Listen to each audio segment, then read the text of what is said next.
con el doctor Fernando Buenavad, doctor en filosofía, y nos va a hablar el día de hoy de la guerra cognitiva contra la Constitución, la semiótica de las alianzas opositoras en México. Le damos la bienvenida, doctor Fernando, muy buenos días. Aníbal, muy buenos días. Pablo, muy buenos días. Buenas tardes desde Buenos Aires. Con un abrazo siempre fraterno para todos los amigos y amigas que siguen Contralínea. Doctor Fernando, hablando del tema de la Constitución, eh, ¿cómo podemos hacerle? Le hago esta pregunta también para empezar la entrevista de una manera sencilla sobre un tema que no lo es. ¿Cómo hacemos para que la población y sobre todo la audiencia tenga más elementos para entender que la Constitución no es algo únicamente jurídico y no es un texto acabado, sino que es histórico y que precisamente hay que acercarnos mucho más a ello desde un punto de vista incluso también semiótico, pero sobre todo pensando en la democratización precisamente de la sociedad? Pues sí que es una pregunta bien de fondo, Aníbal, para nuestra propia historia educativa nacional. Sí que es una pregunta, en todo caso, un tema de reflexión que, entre otras cosas, nos obligaría a hacer un repaso minucioso sobre cómo nos hemos educado en torno eh, a una moral y una ética constitucionalista, cómo hemos crecido con la noción del derecho, de los derechos, del reconocimiento a las diversidades, en fin, porque particularmente esta Constitución política mexicana, especialmente esta que es el resultado de un proceso revolucionario de 1910, especialmente esta Constitución que además está encadenada a un proceso de anteriores transformaciones. Hoy decimos con mediana claridad que esta es la cuarta transformación, la que estamos viviendo, y hemos vivido procesos anteriores en los cuales la propia voluntad independentista del pueblo mexicano ha ido buscando su consolidación en documentos que son acuerdos históricos, son emplazamientos gráficos, emplazamientos documentales, pues, para decir, llegamos a este punto, resolvimos este conjunto de razones y de acciones y resolvemos definir nuestra organización política, nuestra organización territorial, nuestra organización incluso económica, a partir de este conjunto de preceptos. Eso es lo que llamamos en todo caso constitución, pues fundamentalmente, perdón la perogrullada, pero porque eso constituye el basamento, es la columna vertebral del conjunto de las relaciones sociales tal y como las hemos ido este, construyendo, organizando, consolidando. Eh, y por eso sí que se merece el tratamiento de la propia Constitución, una aproximación también yo le llamo a esto semiótica porque de lo que se trata es de identificar qué sentido tiene esta constitución en épocas en las que con tal desparpajo y con tal incluso sobresalto, uno ve que algunos sectores que deberían acogerse y que deberían disciplinarse en el mejor de los sentidos con el documento constitucional, y sin embargo se lo saltan y sin embargo lo violan cada vez que pueden y sin embargo lo ignoran, pero también lo atacan. Esta conversación hoy, Aníbal, tiene pues suscrito en su propósito dejar en claro por lo menos una línea que alude a esto, porque en el alma misma de este documento histórico al que llamamos Constitución está la consolidación de, repito, de muchas luchas. Son documentos que expresan, que contienen luchas, vidas que se entregaron para, para darnos esta carta de organización, esta carta, este repertorio de acuerdos al que llamamos artículos, ¿no?, constitucionales y secciones, etcétera, pues es nada menos que el acuerdo escrito, el acuerdo documentado de hasta dónde sí y hasta dónde no permitiremos que pase qué y que no pase tal, en función de que nos entendemos como una unidad. Por eso nos llamamos Estados Unidos Mexicanos, porque esta condición de estados que se han aliado, que han todos los estados del país que han firmado la Constitución, justamente constituyen una unidad de estados. Y esta unidad de estados, para conservarse, para protegerse, incluso para perfeccionarse, necesitan dos cosas. Uno, que la propia Constitución se respete, y eso implica que se respete no solamente los artículos o no solamente enunciados como si fuesen frases hechas o palabras vacías. No, no es un problema de disciplina ciega, es un problema de compromiso político, transformador. No, no existe, yo no tengo idea de que exista una sola constitución política perfecta.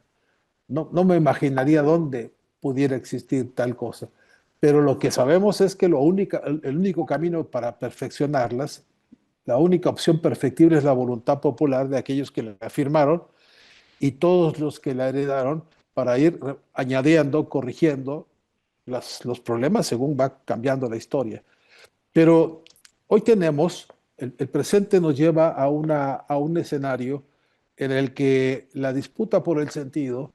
la propia disputa que en manos de las derechas y en sus alianzas se ha convertido en guerra cognitiva,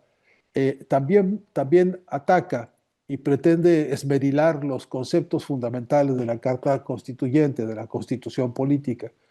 Y el tema que a mí personalmente ahora me llama mucho la atención es que justamente en el alma de la Constitución, que es el alma independentista, porque viene de grandes movimientos sociales y políticos y revolucionarios que enarbolaron la idea de que somos una asociación de estados independientes y que esa independencia, además, la celebramos como, incluso como un emblema, como un cuerpo simbólico indispensable para nuestra identidad como mexicanos, al mismo tiempo que, que, que tenemos fecha, que tenemos memoria, que tenemos testimonio, que tenemos constitución, tenemos pues la histórica noción de independencia. Pero junto con esa noción de independencia, y este es un núcleo fundamental, está el concepto de soberanía. Porque, por cierto, ¿qué sentido tendría el propio concepto de independencia si no garantizase soberanía para los actos independientes? Si no pudiésemos decidir que nuestro carácter como país independiente de los distintos imperios que nos han pisado y pisoteado y saqueado durante tanto tiempo y hasta el presente, y cómo nosotros, con la propia Carta Magna, con la Carta de la Constitución, llamamos permanentemente a la soberanía para la independencia. En esto, la propia presidenta Claudia Sheinbaum, compañera Claudia Sheinbaum, una y otra vez insiste en el tema de la soberanía, en el tema de que México no es juguete de caprichos imperiales y que tenemos que ser todos conscientes y todos militantes de esta batalla. Porque en especial es posible hoy, es posible hoy subrayar, marcar y testimoniar de qué manera las derechas que están aliándose en México ahora con los proyectos más perversos, esas derechas ahora mismo lo que quisieran es que desapareciera de la memoria de México la idea de soberanía y la idea de independencia. Que pasásemos a ser una especie de protectorado o una especie de colonia o que pasáramos a ser una especie de Estado norteamericano y que con eso ya quedasen para siempre libradas todas las ocupaciones y preocupaciones que la Constitución marca como límites, como fronteras, como vallas, como negativas a los abusos, al saqueo y a la desigualdad pues en plena. Estoy tratando, Aníbal, de contestar en algo lo que insinuaste en la primera en tu intervención, pero a donde quería llegar es a esto, que la propia estructura de una constitución política es un compendio de sentidos históricos. En esa constitución se asienta las voluntades que incluso por las armas de la razón y por la razón de las armas, llegaron a estos documentos como la estrategia para darnos, por un lado, paz, para frenar los conflictos armados, por otro lado, para darnos sensatez y en todo caso predictibilidad, para darnos posibilidad de asentar proyectos conjuntos de beneficio conjunto durante tiempo indeterminado y que además fuese garantizando los derechos, fuese garantizando la propiedad de los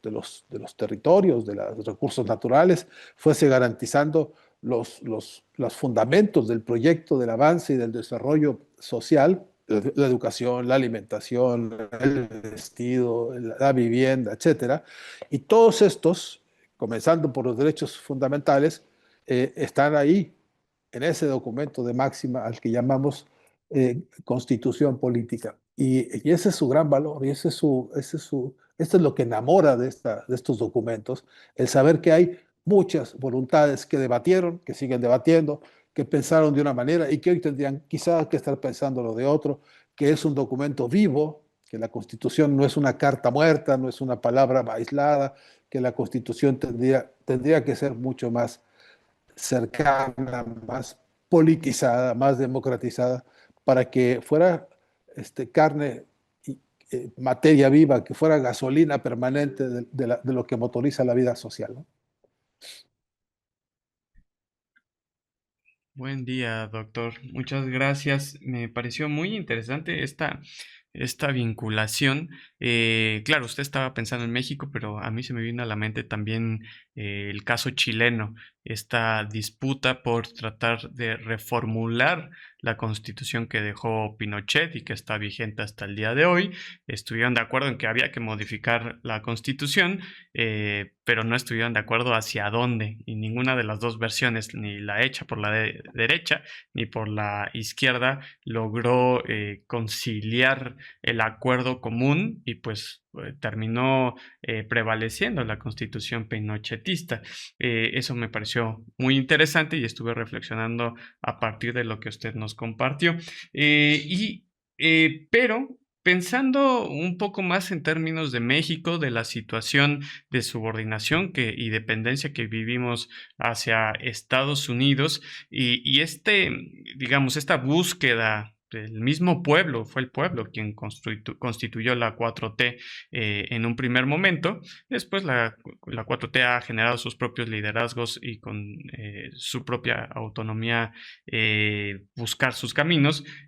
pero digamos, esta construcción de soberanía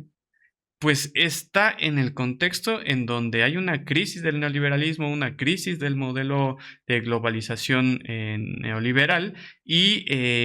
digamos, esta conflictividad que ha existido siempre entre soberanía y gran capital, digamos, ¿en qué escenario nos está colocando? Sobre todo pensando el TEMEC, ¿no? Y si esta soberanía está, digamos, resguardando ante ese poder depredador del capital, o es una soberanía en el mismo marco, pues, de los nuevos parámetros que está colocando este viraje del capitalismo, quizá más proteccionista, menos, bueno, no librecambista, porque sigue allí plenamente, pero digamos, ese librecambismo que beneficia a unos, pero perjudica a otros. Pues, Pablo, yo creo que tú estás pensando también, eh, no sé no sé cuánto lleves así al minuto a la información, pero a esta hora, aquí son las 2 de la tarde con 20 minutos, algo así en Buenos Aires. A esta hora está la Cámara de Senadores aquí en Argentina, a esta hora discutiendo un proyecto de ley cuyo primer propósito es vender las tierras argentinas, venderlas a los extranjeros, permitir que hasta el 25% del territorio nacional pueda quedar en manos de compradores que vengan con sus ahorritos o los ahorritos de no sé quién y de qué mafias y que te digan, pues sabes que se me antoja comprarte esta llanura de la Pampa y aquí tengo los cheques y ya soy el dueño. Y entonces haya ahora mismo un grupo de senadores pensando la manera de autorizar esto para convertirlo en una ley que permite eso, la extranjerización. Hasta anoche todavía la discusión era que no sabíamos si iban a quitar o no ese capítulo de extranjerización, pero junto con ese capítulo otros 5 o 6 que son tan depredadores o más que es como todos en el sentido de aniquilar la soberanía de un país sobre, por ejemplo, su territorio y obviamente sobre sus recursos naturales, porque obviamente los que quieren venir a comprar buena parte de la pampa o buena parte de las montañas o lo que fuese, están queriendo comprar. Fíjate el drama de esto, porque se contempla en esa ley la posibilidad de que tú compres, por ejemplo, territorios fronterizos con los 5 distintos países con los que esta Argentina tiene fronteras. Y entonces tú te puedes comprar pues una frontera de la cual tendrás tú todo el derecho de entrar y salir como se te dé la gana, porque ahí ya no habrá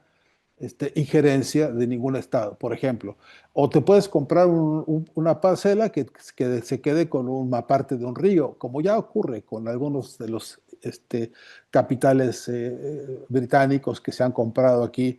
El lago Escondido, por ejemplo, que es una zona en la que se compraron un lago. Hace unos cuantos días un intendente de una provincia denunció que alguien se compró unas hectáreas y dentro de esas hectáreas está un pueblo con personas, con casas, con la iglesia, con todo. Y resulta que ese ahora es el dueño también de ese pueblo.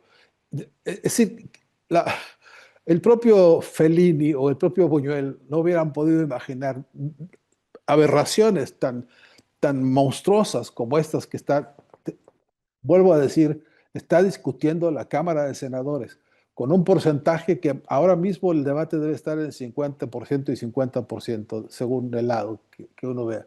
De ese calibre es este capitalismo depredador, es este capitalismo que en la versión de los mafiosos financieros que operan en Argentina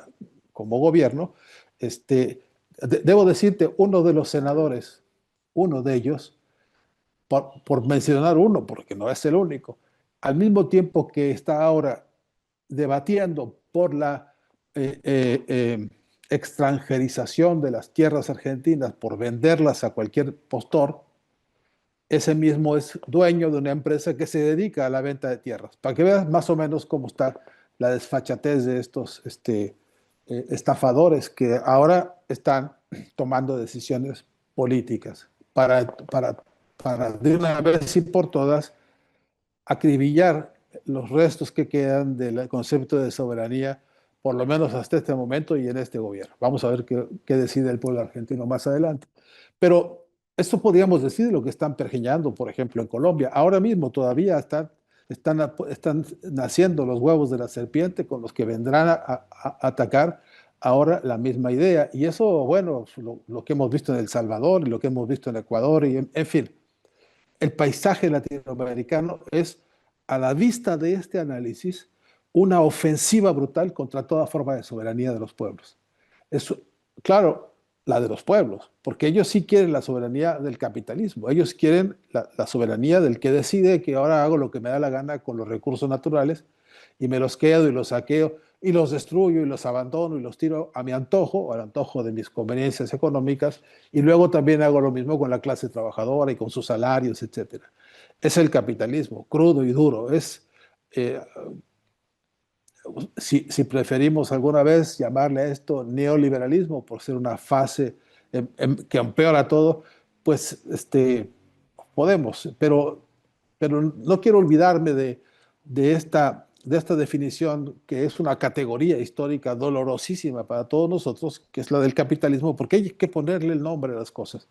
porque a veces se nos va olvidando también que esto tiene un nombre y esto es un sistema organizado, orquestado, al que le meten toda la inteligencia, porque hay gente muy talentosa, muy inteligente, organizando la manera de destruir los baluartes, los valores históricos de los pueblos. Y uno de ellos, en ese debate estamos. Cuando anuncié esta idea de hablar hoy sobre sobre la guerra cognitiva contra la Constitución, este, voy en búsqueda de argumentos para esto, ¿no? Estoy tratando de ir a los confines de la argumentación para poder sacar en conclusión para todos y para todas esta preocupación, porque se trata de un campo semiótico que nos exige a todos una defensa consciente e inmediata. Y ahora que hablaba de este caso en particular de Argentina, doctor Fernando, eh, trayendo a colación también esta reflexión con la cual empezamos, a veces, y también es algo que quisiera que reflexionara también usted con nosotros acá en Contralínea, a veces empieza ese robo semántico también, como nos lo ha dicho en otras ocasiones, previo a que hagan el robo tal cual, ¿no? Descarado. En el caso de Argentina, por ejemplo, con esta situación de la ley de tierras y la extranjerización del país a partir de esta propuesta de modificación. Pero precisamente previo a eso, y es lo que quería preguntarle, hubo una campaña también ante Argentina que quizá habría que explicar también en ese marco de condiciones, ¿no? O sea, lo pienso en este sentido. En otra ocasión, en este mismo espacio, hablábamos de esa campaña ante Argentina a nivel internacional que se lleva a cabo a partir del Mundial, en donde, pues desde luego hay personajes, gente en la política como Javier Milei, que nos desatan ciertas emociones de ciertas características. También vimos, por ejemplo, en este mundial parte de la población de Israel apoyando a Argentina. Y a mí me quedaba a veces esta incógnita y esta pregunta también de si no es si no es parte de una estrategia en la cual intentan a aislar a Argentina, intentan hacer caer a la gente como en esta idea de no hay que defender a Argentina, que se hagan cargo ellos solos y después hacer esta otra operación que es, ya que nadie los va a defender, así como ha sucedido en otros casos, ahí sí ir en contra del territorio argentino, violar la soberanía, ir en contra de la Constitución o cambiar la Constitución y que nadie apoye a Argentina y entonces el pueblo argentino, la gente que protesta en contra de estas leyes, sean cada vez menos y aislados en el mundo. ¿Qué opinión tiene o qué reflexión tiene con respecto a esta campaña argentina, visto desde este punto también del cual estamos hablando? No, bueno, primero suscribo lo que dices, línea por línea, porque efectivamente es un plan que además anterior, mucho antes del propio mundial y incluso de un gobierno o de dos, no sé, habría que buscarle raíces muy específicas especialmente a las consecuencias que estamos viendo.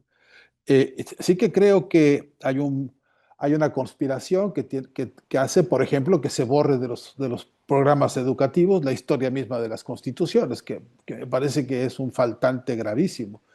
Que no haya una cultura con la juventud, un debate abierto, sincero, explicativo, que sensibilice y que además ponga en conciencia no solamente la existencia de la Constitución, sino que te pertenece, que es tuyo, que eres parte de ese documento, que además heredas para que lo heredes. Entonces, y que además tiene carácter horizontal porque nos conecta a todos y porque además nos pone a todos en pie de igualdad, porque así lo dice el documento, y luego porque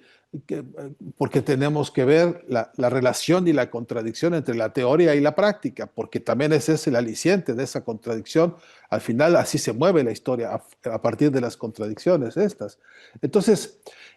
suscribo, Aníbal, esta caracterización tuya. Pero aquí mismo en Buenos Aires y en Argentina misma, ya ha habido compañeros y compañeras que se han esforzado mucho en detectar de dónde viene la campaña anti-argentina. Y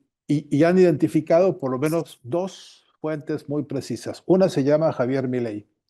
Y no es una ironía ni un chiste fácil, pero él es uno, hay documentos, hay videos, para dar y regalar de los testimonios, de las confesiones, de las declaraciones del propio presidente de la nación, diciendo que este país es una basura. él lo ha dicho, él es el artífice de esta campaña anti-argentina. Ha dicho que la única salida que tiene este país es el aeropuerto. Que bueno, no voy a repetir ni su vocabulario ni sus modos, pero lo que es verdad es que esa es una fuente de destrucción permanente de la moral de un pueblo que ha sabido derrotar, por ejemplo, al Plan Cóndor. Este país supo luchar para juzgar y encarcelar a todos los militares que asesinaron a los más de 30,000 compañeros desaparecidos en este país. Este país tuvo la solvencia después de este trago brutal de la Operación Cóndor. Además, consolidar uno de los movimientos por los derechos humanos más sobresalientes del mundo. Este es el país que ha visto florecer todas estas cosas. Es el país del Che Guevara, pues es el país de Cortázar, es el país del propio Borges. Este, eh, y sin embargo, velo ahora y es una lágrima porque las condiciones del salario destruidas, porque por las calles la gente durmiendo y comiendo de los basureros, bueno, es un desastre. Pero los que han ocasionado estas circunstancias son esos que son los artífices de la anti-argentinidad. Y después puede haber muchos repetidores incluso de tonterías y de minucias, en fin, que son llevadas ya incluso hasta por propaganda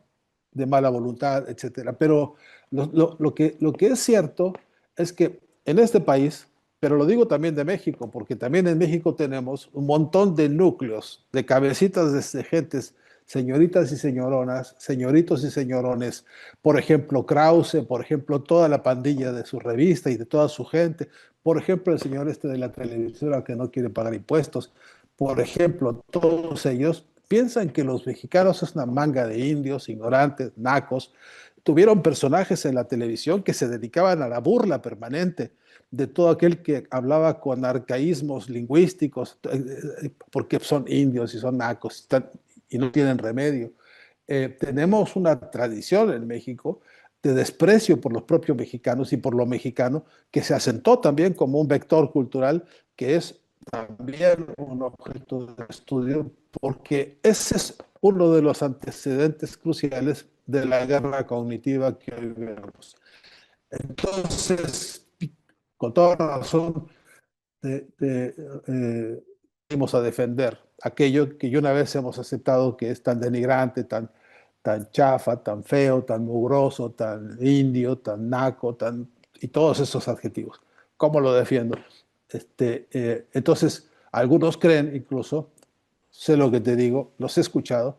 creen que la salida es bajar la bandera nacional de ahí del Zócalo y poner la bandera con las barras y las estrellas, y que eso nos llevaría al progreso. Imagínate qué tan distorsionada puede estar ya el campo, el campo cognitivo como para que haya gentes que no solamente se lo imaginan, sino que dan la batalla, ponen dinero y militan por eso, hoy por hoy, ¿no? Son finalmente nociones cognitivas sumamente coloniales, ¿no? Pensar que todo lo popular es negativo, es atrasado, es arcaico y solo lo colonial es decir, los centros coloniales son ese expresión de civilización. Pues doctor, le agradecemos mucho su participación el día de hoy. No sé si quiera agregar algo más. Pues solamente insistir en que buena falta nos está haciendo reconstruir como bien decías, este país asumió un movimiento de masas absolutamente trascendental que estamos viviendo. Ese movimiento de masas al que llamamos la Cuarta Transformación es un movimiento nacional de raíces históricas, de amplitud social muy importante que está en marcha. Ha logrado ese movimiento de masas tener un partido que se llama como el propio movimiento. Ha logrado tener, bueno, una gestión de gobierno que hace que la gestión se parezca a las demandas que el propio movimiento de masas está pidiendo y proponiendo. Entonces, es un momento para que también sepamos decirnos de manera crítica y autocrítica que nuestra agenda de la transformación, de la Cuarta Transformación, debe ser una agenda de revolución de conciencias y que si no metemos estos temas en esa agenda de la revolución de las conciencias, entonces se nos va a quedar como un eslogan, se nos va a quedar como una noción abstracta o como una consigna vacía. Y yo creo que todo lo contrario. Y hoy creo que un instrumento obligado de la revolución de las conciencias tiene que ser politizar y hacer que la revolución de las conciencias se le meta hasta el tuétano a la propia constitución política de México. Me parece que eso no es un deseo utópico, es una responsabilidad histórica y ética de nuestro tiempo. Totalmente de acuerdo, si eso no se traduce en praxis política, si se queda como eslogan, pues si no lo vemos reflejado en política, si no lo vemos reflejado en ley, bueno, eso corre bastante riesgo porque no está profundizando entonces la transformación. Muchas gracias, doctor. Le deseamos que tenga muy buena tarde y bueno, estamos también atentas a lo que vaya a acontecer ahí en el Senado de Argentina. Un gran abrazo, muchas gracias, buena tarde.